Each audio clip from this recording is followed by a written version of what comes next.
El día de mi cumpleaños, mi propia madre me hizo sentir pequeña frente a toda la familia, pero ella no sabía que el pastel que ella misma había encargado guardaba un secreto que le borraría la sonrisa. Antes de contarte cómo pasó, dime en los comentarios desde dónde nos estás viendo y suscríbete al canal, porque esta historia te va a sacudir. La sala estaba llena, el aire pesado de conversaciones, risas y olor a carne asada. Los cubiertos golpeaban los platos como una incómoda banda sonora de fondo. Yo estaba sentada en la cabecera de la mesa, tratando de mantenerme invisible, cuando ella se inclinó un poco hacia adelante, apoyando el codo sobre el mantel bordado. Rachel, ¿te acuerdas de aquella vez que empezó, con ese tono demasiado dulce para ser sincero? El resto de la frase venía cargado de veneno. Pintó la escena con detalles, exagerando cada error mío, cada momento de fragilidad, como si fuera su comedia personal. Las palabras caían pesadas, pero su risa rompía el peso, solo para herirme más. Algunos invitados rieron fuerte, golpeando la mesa. Otros evitaron mirarme, fingiendo interés en el celular o en la servilleta. Sentí el calor subir por mi rostro, ese calor que no tiene nada que ver con la temperatura de la sala. Era pura humillación, servida junto con la cena. Y al final, ¿adivinen? Se puso a llorar, enfrente de todos, remató triunfante. Las carcajadas resonaron. Hasta mi tío, que casi nunca hablaba, soltó un silbido, como si fuera un buen chiste. Me quedé en silencio. Tomé mi vaso de agua y bebí despacio, mirando de reojo hacia la esquina de la sala. Allí, sobre el aparador de madera, estaba la caja blanca con listón dorado, el pastel, mi pastel, y lo que estaba escrito en él. Nadie estaba preparado para verlo. Mantuve una sonrisa breve, casi imperceptible. No era de alegría, sino de anticipación. Si ella quería un escenario, yo la dejaría brillar. Sabía que, en el momento justo, el telón caería, y la que quedaría bajo el reflector sería ella. Por fuera, permanecía callada, fingiendo reírme de las bromas. Por dentro, cada palabra suya era un paso más hacia el instante que había esperado por semanas. El olor de la carne, el sonido de los cubiertos, la luz amarillenta reflejándose en los vasos. Todo parecía ir más lento, como si el tiempo se preparara para congelarse en el minuto exacto. Y yo lo sabía. Cuando ese pastel fuera puesto en el centro de la mesa, nada volvería a ser igual. Lo que pasó después, nadie en 1911. La familia lo olvidó.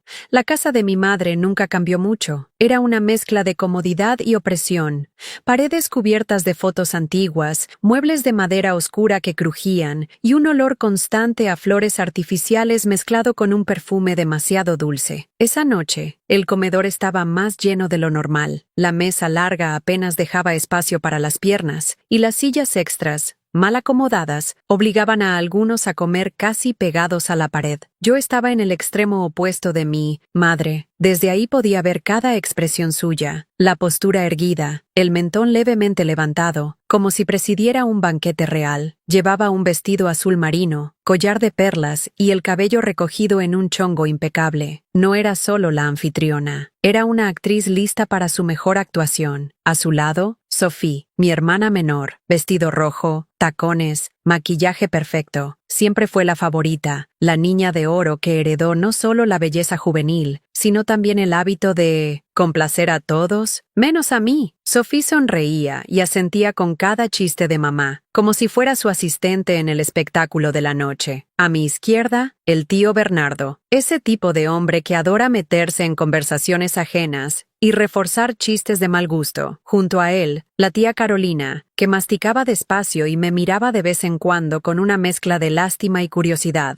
Más al fondo, sentado cerca de la ventana, había vecinos que apenas conocía, invitados extra que mi madre siempre llamaba para agrandar la audiencia. Al fin y al cabo, humillar a alguien es más efectivo cuando hay público nuevo. El ambiente era de cordialidad falsa. Las risas salían fácil, pero llevaban algo que solo quien ha vivido en una familia así puede reconocer. Una chispa de malicia, un placer disfrazado en ver al otro tropezar. Yo lo observaba todo en silencio, como quien ve una obra de teatro que ya conoce de memoria. Sobre la mesa, la luz amarillenta del candelabro creaba sombras largas. Las copas reflejaban destellos dorados, haciendo la escena aún más teatral. El olor de la carne asada, mezclado con el del pan recién horneado, llenaba el aire, pero para mí, nada de eso tenía sabor, solo contaba los minutos. Mi madre empezó a servir el vino, con ese cuidado exagerado, como si cada copa fuera un regalo personal suyo. Al servirme, se detuvo un segundo, me miró directo a los ojos y dijo: «Espero que lo estés disfrutando, querida. Es lo mínimo que podemos hacer. Lo mínimo». Esa palabra quedó rebotando en mi cabeza, como si mi cumpleaños fuera una obligación molesta para ella. Sophie se inclinó y susurró algo al oído de mamá, que rió bajito. No necesitaba escuchar las palabras para saber que eran sobre mí. Sus ojos me lanzaron esa mirada rápida y calculadora, como midiendo cuánto más podía burlarse sin perder al público. Mientras tanto, el tío Bernardo empezó a hablar sobre la vida difícil de tener su propio negocio. «Rachel, debes estar rompiéndote la cabeza, ¿no? Y más con ese trabajo tuyo, de computadora», dijo, haciendo comillas con los dedos. Algunos rieron. Yo sonreí apenas, pero no respondí. Por dentro, cada gesto, cada palabra, era un ladrillo más en el muro que estaba construyendo. No era ira impulsiva, era algo frío, calculado. Sabía que debía dejar que todos se acomodaran en esa falsa seguridad antes de dar el golpe. Mi mirada volvió al aparador. La caja blanca con listón dorado seguía ahí, intacta. Nadie sabía que ese pastel no era solo un pastel, era una declaración, una pieza cuidadosamente colocada para ser revelada en el acto final. Mientras mi madre seguía contando historias y Sophie se aseguraba de completarlas, yo mantenía el papel de hija educada y resignada, pero por dentro, la escena ya estaba escrita. Sabía exactamente cuándo y cómo el público dejaría de reír. La cena continuó, y cada vez que surgía una nueva broma sobre mí, más firme estaba mi decisión de no interrumpir. Al fin y al cabo, no hay espectáculo sin clímax. Poco imaginaban ellos que lo más memorable de esa noche aún estaba por llegar. Mirar a mi madre en esa mesa siempre me traía una extraña sensación de déjà vu. Era como volver en el tiempo, a la chica de 17 años que empacó una maleta pequeña, puso dentro unas cuantas prendas y un cuaderno, y salió por la puerta sin saber si regresaría. En ese entonces, no tenía nada más que una bolsa de hombro, un trabajo de medio tiempo en una cafetería y un lugar en una universidad comunitaria que ni siquiera sabía cómo iba a pagar. Recuerdo que la noche anterior le dije: «Mamá, voy a probar suerte por mi cuenta. Quiero construir mi vida». Ella ni levantó la vista de la revista. Solo respondió: «No vas a durar 6 meses». Yo duré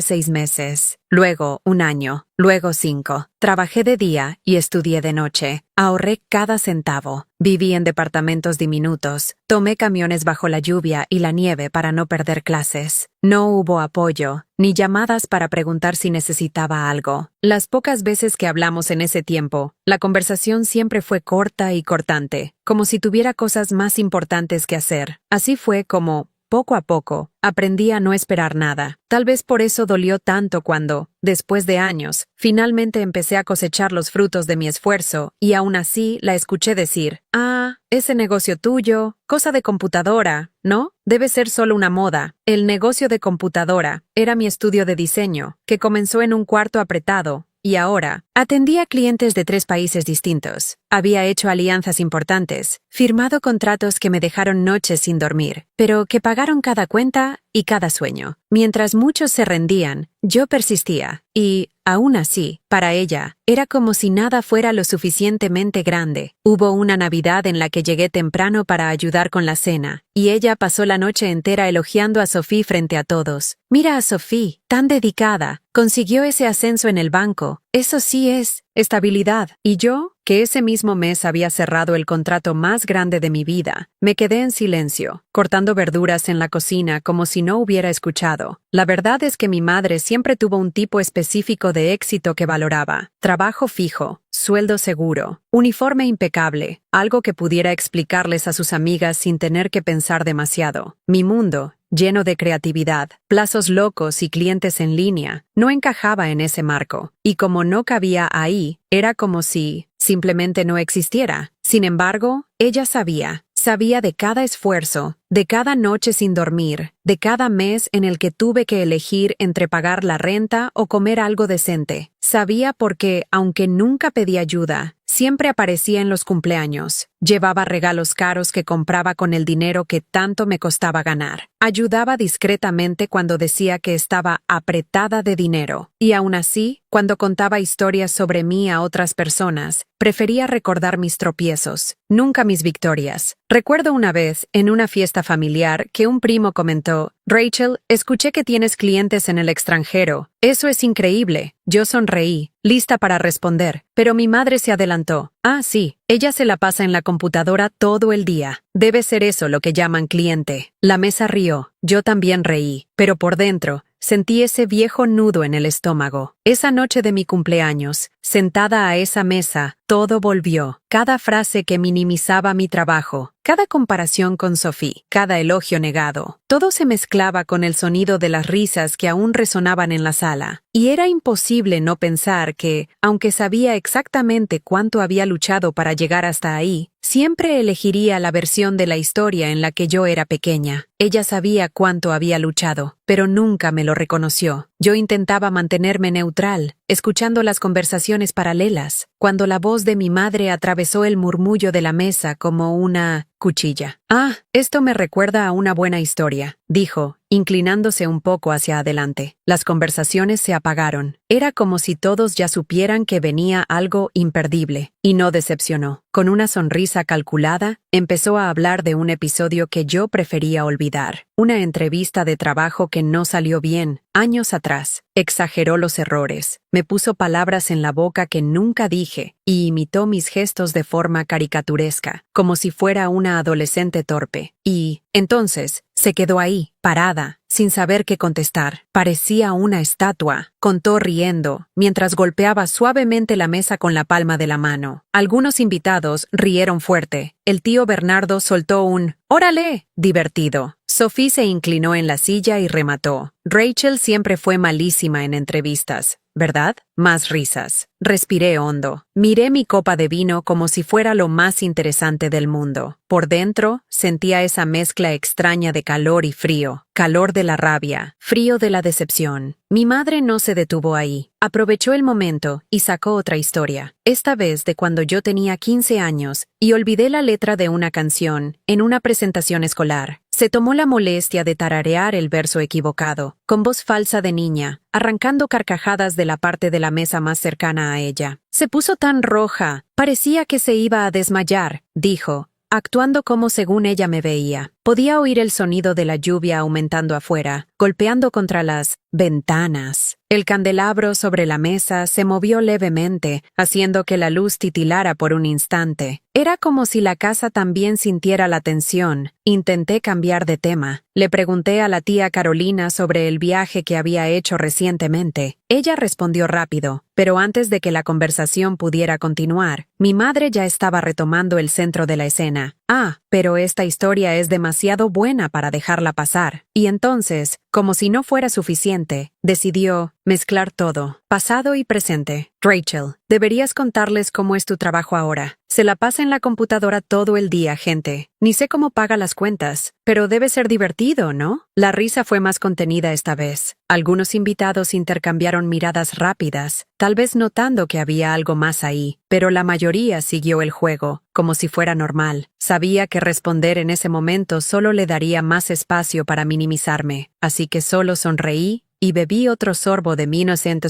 vino. Mi silencio la incomodó. Lo vi en la forma en que arqueó la ceja y miró a Sophie, como diciendo, no aguanta la presión. El pastel seguía en el aparador, dentro de su caja blanca con listón dorado. Parecía llamarme, parecía decir, espera, el momento justo está por llegar. Y esperé. Esperé mientras ella cerraba cada historia con una carcajada triunfante. Esperé mientras Sophie completaba frases, lanzando pequeñas pullas disfrazadas de broma. Esperé mientras algunos invitados me miraban, de arriba a abajo, como tratando de encajar la persona que yo era en la imagen que mi madre pintaba. Por dentro, algo se endurecía. No era ira explosiva, era algo más frío, más calculado. Era la certeza de que, cuando hablara, nadie en esa sala lo olvidaría. En ese instante, entendí que no solo estaba defendiendo mi historia, estaba a punto de reescribirla, frente a todos ellos. Y fue ahí cuando la historia realmente comenzó. La cena continuó como si nada hubiera pasado, pero Para mí, cada bocado era una cuenta regresiva. Intentaba distraerme con las conversaciones secundarias, pero siempre volvían a mí de una forma u otra. Pequeñas pullas, pequeños empujones, y siempre con esa sonrisa de «es solo una broma». Primero fue Sophie, inclinándose sobre la mesa para hablar con la tía Carolina. ¿Sabías que Rachel todavía no maneja? Imagínate, 31 años y dependiendo de Uber, risas tímidas, miradas de reojo. Yo seguí cortando mi comida, sin levantar la vista. Después fue el tío Bernardo, al DIB, comentar sobre viajes.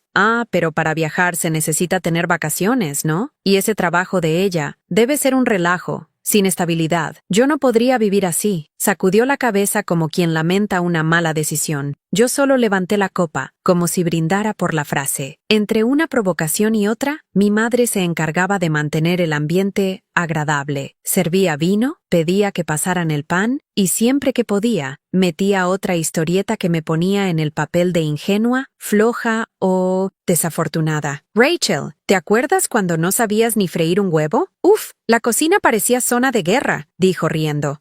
Pero hasta hoy no cocina bien, remató Sophie. Las risas se extendieron otra vez. Yo miraba los rostros alrededor de la mesa. Algunos reían de verdad, otros reían por reflejo, otros solo sonreían por compromiso. Pero nadie decía nada. Nadie rompía el ciclo. El olor del asado ya no me apetecía. El vino, antes suave, ahora sabía amargo. Con cada risa, con cada cruce de miradas cómplices, la sala se hacía más pequeña, el aire más denso. Fue entonces cuando mi madre hizo algo que no esperaba. Tomó el celular, abrió el álbum de fotos y empezó a mostrar imágenes mías de años atrás, en momentos embarazosos, en pijama, comiendo en el sillón, con el cabello hecho un desastre en un viaje familiar. «Mira esto, Sophie, parece que recién se había despertado». Sophie soltó una carcajada, inclinando el teléfono para que los demás vieran. Sentí una punzada en mí y no me siento suave. El pecho. No era vergüenza, era otra cosa. Era la confirmación de que eso no se trataba de recuerdos divertidos. Se trataba de control, de mantener viva una versión mía que ya no existía, pero que para ella era conveniente exhibir. Mientras las fotos circulaban por la mesa, noté que algunos evitaban mirarme. Era el tipo de silencio que grita. Y entonces vino la última gota antes de que el vaso se derramara. Uno de los vecinos, que apenas me conocía, preguntó, ¿has pensado en hacer algo más? ¿Serio? ¿Como un trabajo fijo? Mi madre respondió antes de que pudiera abrir la boca. A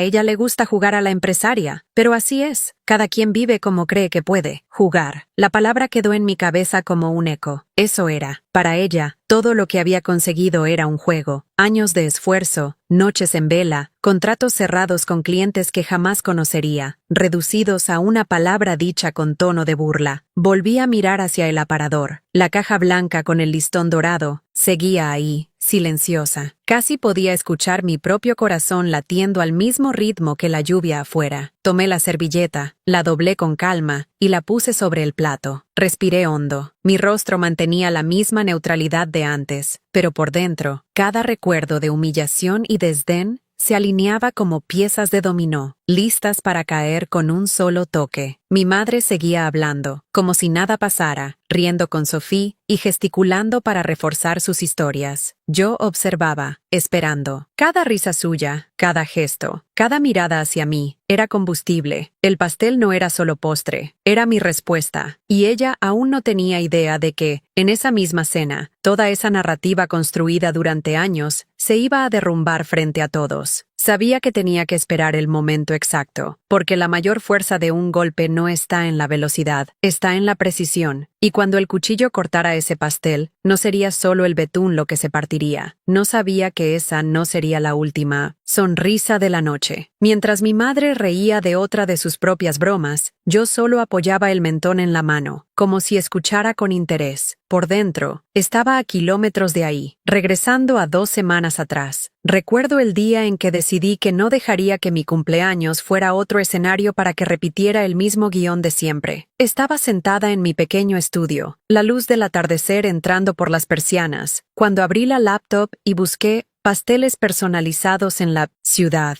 No quería un pastel cualquiera, quería un símbolo. Encontré la pastelería perfecta, pequeña, discreta, pero famosa por escribir mensajes elaborados en la parte superior de los pasteles. Al día siguiente, Fui hasta allá. El olor a vainilla y chocolate recién hecho me envolvió en cuanto entré. Desde el mostrador, una mujer con delantal azul me sonrió. ¿Puedo ayudarte? Quiero encargar un pastel para una ocasión especial, muy especial. Elegí un modelo simple, elegante, cubierta, lisa blanca, detalles dorados. Pero lo más importante era lo que iría escrito arriba. Tomé un pedazo de papel y, con mi propia letra, escribí la frase que llevaba meses repitiéndose en mi cabeza. La pastelera la leyó y levantó la mirada hacia mí, sorprendida. ¿Estás segura de que quieres poner esto? Segurísima. Ella sonrió, medio cómplice. Va a dar de qué hablar. Esa es la idea. Regresé a casa con la sensación de que acababa de preparar un arma silenciosa, no de destrucción, sino de revelación. Ahora, sentada en esa mesa, sabía que el pastel estaba ahí, intacto, guardando mi mensaje. Y solo necesitaba paciencia. Cada risa de mi madre era un ladrillo más en el castillo que creía haber construido sobre mí. Yo lo permitía. Sabía que bastaba un solo movimiento para derribarlo. Mientras las conversaciones seguían, noté que algunas personas ya empezaban a comentar sobre la hora del pastel. Sophie le susurró algo al oído a mi madre, que respondió con un gesto entusiasta. Yo fingí no darme cuenta. Tomé mi copa de vino y fui hacia la ventana. La lluvia caía fina, casi como un susurro. El reflejo del candelabro en el cristal me mostró mi propio rostro, tranquilo, sereno, casi sonriendo. Regresé a mi lugar y observé las manos de mi madre mientras gesticulaba. Perlas en el cuello, anillos brillando bajo la luz. Era impresionante como siempre se aseguraba de estar en el centro de todo, de miradas, de conversaciones, de atenciones. Y yo, durante años, había intentado ganarme un lugar en ese centro. Hoy sabía que ya no lo necesitaba. El ruido de las sillas arrastrándose anunció que la cena estaba por terminar. Los platos comenzaron a apilarse. Las servilletas quedaron sobre la mesa. Mi madre se levantó, se acomodó el vestido y dijo con entusiasmo: «Ahora sí, hora del pastel». Mi corazón latió un poco más fuerte, no de nervios, sino de expectativa. Me levanté también, ayudando a llevar algunos platos a la cocina, pasando junto al aparador. La caja blanca estaba ahí, tan simple por fuera, tan afilada por dentro. La cocina hervía con el ruido de platos, cubiertos cayendo, voces apresuradas. Mi madre entró detrás de mí, abrió la caja con un gesto rápido para ver si todo estaba bien, y yo observé de reojo cuando vio la superficie blanca e impecable, sin darse cuenta de lo que realmente estaba escrito. Cerró la caja de nuevo, satisfecha. Se va a ver hermoso en el centro de la mesa. Regresé al comedor antes que ella, viendo cómo cada invitado encontraba su lugar. Algunos ya tenían el celular en la mano, listos para tomar fotos. Sabía que no sería solo un postre, sería un registro, una prueba. Mientras ella acomodaba el pastel sobre la mesa, noté que todo mi cuerpo estaba en silencio. Respiración controlada, manos firmes, mirada fija. Era como estar en el escenario segundos antes de la primera frase, y saber exactamente el efecto que las palabras van a causar. El aroma dulce del betún se esparció por la sala. Mi madre se colocó detrás del pastel, con Sophie a su lado, ambas sonriendo. Todos empezaron a cantar, y yo, con las manos sobre el regazo, miré directamente hacia la caja abierta, hacia esas palabras que aún no habían sido notadas. No importaba cuántos años tuviera, o cuántas historias contara para hacerme sentir menos. En ese momento, tenía algo que nunca antes había tenido: el control total de la escena. El corte vendría pronto, y cuando llegara, no habría vuelta atrás. Ella no sabía que cada risa de esa noche estaba siendo cuidadosamente guardada, para ser devuelta toda de una sola vez. El canto de Las Mañanitas resonó en la sala, desafinado y alargado, pero lo suficientemente alto como para que nadie fingiera no estar participando. Las velas titilaban sobre el pastel, proyectando pequeñas sombras danzantes en la cubierta blanca. Mi madre, sonriente, se colocó detrás de la mesa, con Sofía a su lado, como si fueran presentadoras de un gran programa. Yo permanecí sentada, dejando que la escena se desarrollara sola. Las palmas cesaron, y la sala quedó en silencio por un instante. Mi madre se inclinó un poco, lista para cortar la primera rebanada. Y entonces, sucedió. Su mirada cayó sobre la parte superior del pastel. La expresión cambió en un segundo. La sonrisa se congeló. Los ojos parpadearon rápido, como intentando procesar lo que estaba leyendo. Las perlas en su cuello temblaron ligeramente cuando enderezó la postura. Todos empezaron a inclinarse para ver también. Y, uno por uno, los invitados leyeron las palabras escritas en caligrafía dorada, perfectamente centradas sobre el betún. Para la mujer que intentó hacerme pequeña, pero solo me hizo más grande. Un silencio espeso se adueñó de la sala. Podía escucharse el sonido de la lluvia afuera y el crujir de una silla acomodándose. La mirada de mi madre buscó la mía, y cuando la encontró, ya no estaba la sonrisa ensayada de antes. Había algo entre sorpresa e indignación. Sophie, con la boca entreabierta, me miró como intentando descifrar si aquello era una broma, pero no le di ninguna pista. «Rachel», empezó mi madre, con un tono entre advertencia y incomodidad. Me levanté despacio, caminé hasta el pastel, me detuve a su lado, y sin prisa, recorrí con la mirada a todos en la sala. Cada rostro me observaba, algunos expectantes, otros incómodos, y algunos, podía jurar, con una leve sonrisa contenida. «Es la verdad», dije, con voz baja pero firme, y hoy es el día perfecto para decirlo. Ella intentó reír, ese tipo de risa nerviosa que usamos para aliviar la tensión. «Siempre ha sido tan dramática», dijo, como si pudiera restarle peso a aquello. Pero esta vez no funcionó. La sala no rió. Algunos desviaron la mirada. El pastel seguía ahí, la frase brillando bajo la luz del candelabro, como una marca imposible de borrar. Di un paso al frente, quedando de cara a ella. El dulce aroma del betún contrastaba con el sabor metálico de la tensión en el aire. La miré directo a los ojos y completé. «Gracias por enseñarme lo que nunca quiero ser». Fue como si el aire hubiera sido succionado de la sala. Ella retrocedió medio paso, sosteniendo el cuchillo sin saber qué hacer. Sophie se acomodó el cabello, intentando romper el silencio, pero nadie la siguió. Alguien tosió en un rincón. Un vaso fue colocado sobre la mesa con cuidado, para no hacer ruido. Mi madre respiró hondo, forzando una sonrisa para retomar el control, pero ya era tarde. El mensaje estaba dado, no con gritos, no con discusiones, con presencia. Le di una última mirada al pastel, luego a ella, y regresé a mi lugar. Me senté, crucé las piernas y observé mientras ella, aún atónita, cortaba la primera rebanada con movimientos mecánicos, con cada porción servida en los platos. La frase en la parte superior quedaba más incompleta, pero no menos presente en la memoria de quienes la habían visto entera. Y, por primera vez esa noche, mi madre no tenía nada más que decir. El sonido del cuchillo deslizándose por el betún seguía resonando cuando me di cuenta de que la frase que había pronunciado no se quedó solo en el aire, se había instalado. «Gracias por enseñarme lo que nunca quiero ser». No eran solo palabras, era un corte más profundo que cualquier cuchilla, y, a diferencia del pastel, no habría forma de recomponerlo. Mi madre mantuvo la mirada fija en el plato unos segundos antes de colocar la rebanada en él. El gesto era lento, casi vacilante. Lo que antes era naturalidad,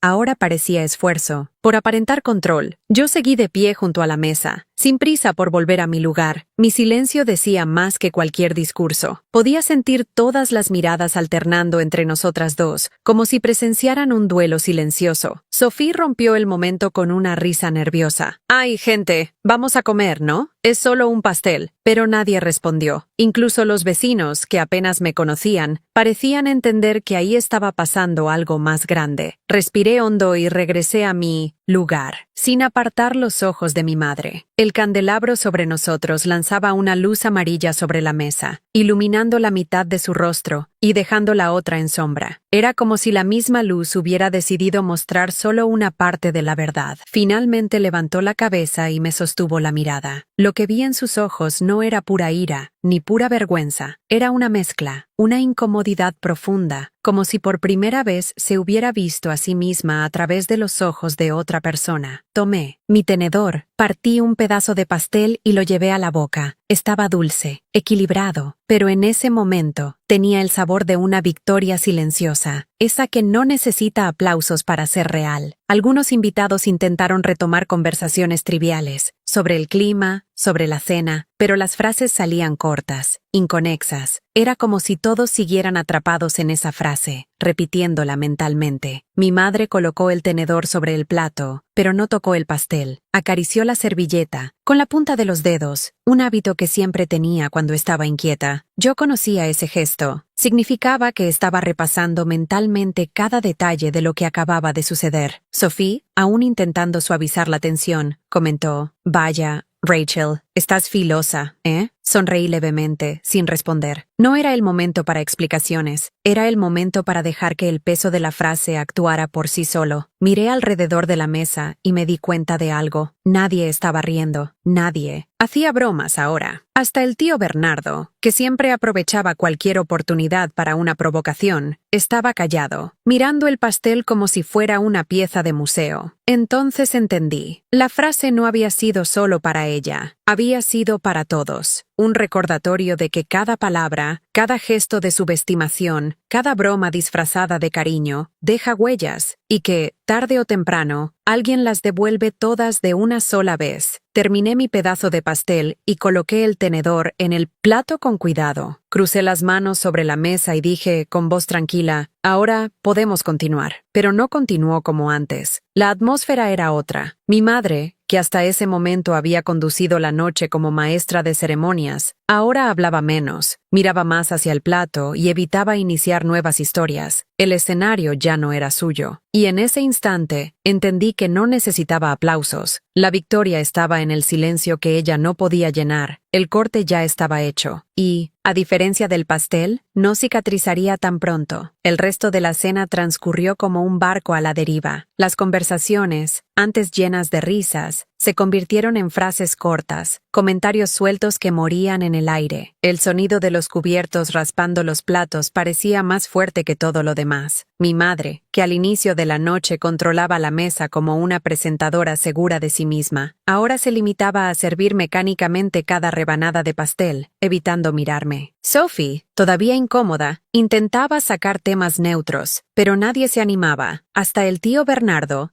que adoraba provocar, estaba callado, mirando el celular sin razón aparente. Yo comía despacio, como si no tuviera prisa porque esa noche terminara. Ya no había nada que probar. La escena ya estaba grabada en la memoria de todos los presentes. Y, como toda buena historia de familia, sabía que sería contada y recontada, tal vez distorsionada, tal vez minimizada, pero siempre con la marca de lo que realmente sucedió. Cuando la cena finalmente terminó, algunos invitados se acercaron para despedirse. La tía Carolina fue la primera. Puso su mano sobre la mía y dijo en voz baja: «Hiciste lo que tenías que hacer». No tuve que responder, solo sonreí. Los vecinos, que apenas me conocían, se fueron con un saludo educado, pero noté un brillo curioso en sus ojos. Sabían que habían presenciado algo que rara vez ocurre, alguien que cambia el juego en medio de la partida. Mi madre, aún en la cocina, fingía estar ocupada lavando platos. Me acerqué para agradecerle por la cena. Ella solo respondió: «Buenas noches, Rachel». El tono era frío, pero no hostil. Era el tono de alguien que estaba procesando más de lo que quería admitir. Esa noche, volví a casa bajo una lluvia fina, con la sensación de que había dejado algo atrás. No solo su casa, sino una parte del peso que había cargado por años. En los días siguientes, comenzaron a aparecer las reacciones. Sophie me mandó un mensaje: «Te pasaste. Mamá quedó mal». Lo leí, respiré hondo y respondí únicamente: «Quedó mal porque entendió». La tía Carolina me llamó para decirme que varias personas habían comentado sobre la cena y que, en el fondo, la mayoría sabía que mi madre se pasaba de la raya con sus bromas. Algunos familiares más lejanos me enviaron mensajes de apoyo, contándome historias parecidas que nunca habían tenido el valor de enfrentar. Mi madre guardó silencio. Ninguna llamada, ningún mensaje, ninguna invitación. No hubo disculpa, y tampoco la esperaba. Su silencio no era solo orgullo, era reconocimiento. Y, de cierta forma, era la confirmación de que mi frase había dado justo en el punto. Empecé a notar pequeños cambios. En eventos posteriores, hablaba menos de mí, y cuando lo hacía, evitaba historias vergonzosas. Era como si hubiera entendido que existía un límite, y que yo ahora era capaz de imponerlo sin levantar la voz. No se trataba de ganarle, se trataba de equilibrar la balanza, y ella lo sabía. Unas semanas después, nos encontramos por casualidad en el supermercado. Me saludó con una sonrisa discreta y preguntó por mi trabajo, sin ironía, sin burla. Fue rápido, pero suficiente para darme cuenta de que algo había cambiado. No nos convertimos en mejores amigas después de eso, pero tampoco volvimos jamás al mismo lugar donde estábamos antes. Y, para mí, eso ya era más que suficiente. Esa noche me enseñó que, a veces, la rendición de cuentas no llega en forma de disculpas o castigos. Llega en forma de un cambio de comportamiento. Llega en el silencio de las personas que, durante años, se rieron a tu costa, pero que ahora piensan 2 veces antes de hacerlo. Y, tal vez, esa sea la victoria más duradera. Hoy, cuando pienso en esa noche, ya no siento el peso que cargué durante años. Lo que quedó no es el recuerdo de la humillación, es el recuerdo de cómo, por primera vez, miré a mi madre sin miedo a decepcionarla, y dije exactamente lo que tenía que decir. No fue una venganza explosiva, no fue gritar, golpear la mesa o salir dando un portazo. Fue algo mucho más poderoso. Tomar el control de la narrativa, mostrar, sin rodeos, que ya no era el personaje que ella insistía en interpretar para los demás. Desde entonces, aprendí a ser selectiva con quien dejo entrar en mis momentos importantes. Cumpleaños, logros, celebraciones, ya no se tratan de complacer a quien no sabe celebrarme. Se tratan de compartir con quien sabe verme de verdad. También aprendí que el respeto no se implora, se construye, y que, cuando alguien intenta quitártelo, el silencio puede ser más letal que cualquier discurso encendido, siempre que el silencio se use en el momento justo. No, mi madre no cambió de la noche a la mañana, pero cambió lo suficiente para que me diera cuenta de que poner límites no es romper lazos, es protegerte dentro de ellos. Y si algún día vuelve a cruzarlos, ya sé que no necesito pastel, ni público, ni palabras ensayadas. Basta con mirarla a los ojos y recordar que mi voz existe y que no será ignorada. En esa cena, no fue solo el pastel lo que se cortó, fue un ciclo. Y, en su lugar, nació algo nuevo, la certeza de que, independientemente de quién esté frente a mí, puedo defender mi propia historia. Si ya pasaste por algo así, sabes que ese momento no es solo sobre lo que ocurrió, es sobre quién te convertiste después. Y si aún no lo has vivido, tal vez un día lo vivas. Cuando ese día llegue, recuerda, el respeto que das a los demás también tiene que ser para ti, porque, a veces, el mejor regalo de cumpleaños no viene envuelto, viene en forma de valentía. Si esta historia te hizo pensar en alguien, comparte el video con esa persona y suscríbete al canal, porque historias reales como esta merecen ser escuchadas.